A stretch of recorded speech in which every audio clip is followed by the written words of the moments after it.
حضرت جابر رضی اللہ تعالیٰ عنہ سے روایت کیا ہے،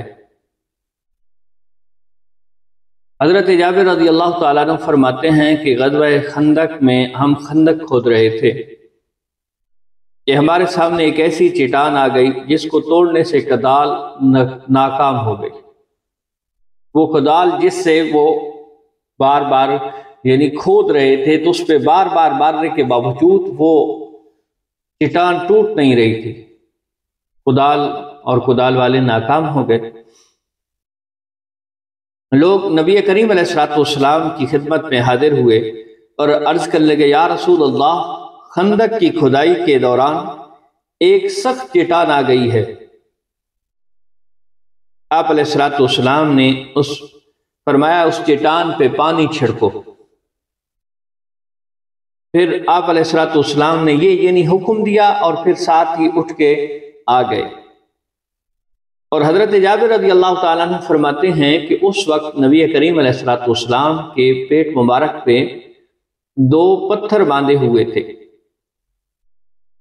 اور خود نبی علیہ الصلوۃ والسلام اور صحابہ کرام رضوان اللہ تعالی علیہم اجمعین نے 3 دن سے کوئی چیز چکھی نہیں تھی۔ حضور نبی کریم علیہ الصلوۃ والسلام نے کدال کو اپنے دست اقدس میں لیا، 3 مرتبہ بسم اللہ الرحمن الرحیم پڑھا، پھر اس چٹان پر ضرب لگائی۔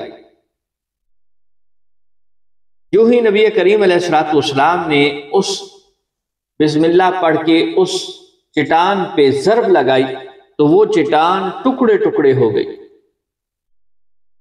اس کے ٹکڑے ریت کے ذروں کی مانند ہو گئے۔ یعنی بیسیکلی تو دیکھا جائے تو چٹان جب اس کے ٹکڑے ہوتے ہیں تو وہ روڑے بنتے ہیں، وہ ریت کے ذرات میں تبدیل نہیں ہوتے، کیونکہ پتھر ہے جب وہ ٹوٹتا ہے تو وہ ریت کے ذرات نہیں بنتا بلکہ اس سے روڑے بنتے ہیں۔ لیکن حضرت جابر رضی اللہ تعالیٰ عنہ فرما رہے ہیں کہ وہ ریت کے ذروں کی مانند ہو گئی۔ اور اس سے بھی لطیف بات، لطف دینے والی بات، اور جس شخص کے دل کے اندر نبی علیہ الصلوۃ والسلام کی محبت ہے، نبی علیہ الصلوۃ والسلام کے ساتھ وہ عشق کرنے والا ہے، وہ اس بات کو سنے گا تو اور زیادہ اس کے دل کے اندر ایک تڑپ، لطف اور محبت پیدا ہوگی۔ ایک روایت تو یہ ہے۔ دوسری روایت کہ جب نبی کریم علیہ الصلوۃ والسلام کی بارگاہ میں عرض کی گئی، یا رسول اللہ، کدال مارنے کے باوجود وہ چٹان نہیں ٹوٹ رہی، تو نبی کریم علیہ الصلوۃ والسلام نے پانی کا ایک پیالہ منگوایا اور اس پانی کے پیالے کے اندر اپنا لعاب دہن ڈالا، اور پھر نبی علیہ الصلوۃ والسلام نے دعا مانگی، اور پھر فرمایا اسے اس چٹان کے اوپر جا کے انڈیل دو، ڈال دو۔ راوی کہتے ہیں کہ جو ہی نبی علیہ الصلوۃ والسلام کے اس لعاب ملے پانی کو اس چٹان پہ ڈالا گیا، انڈیلا گیا، تو وہ ریت کے ذرات میں تبدیل ہو گئی۔ پہلے خندق کھودنے والے اس پہ کدال مار رہے تھے لیکن وہ نہیں ٹوٹ رہی تھی، لیکن یہاں دیکھیے کہ نبی علیہ الصلوۃ والسلام نے اس پانی کے اندر اپنا ایک لعاب دہن ملایا ہے اور ساتھ میں دعا مانگی، اور صرف پانی ڈالنے کی دیر ہوئی ہے۔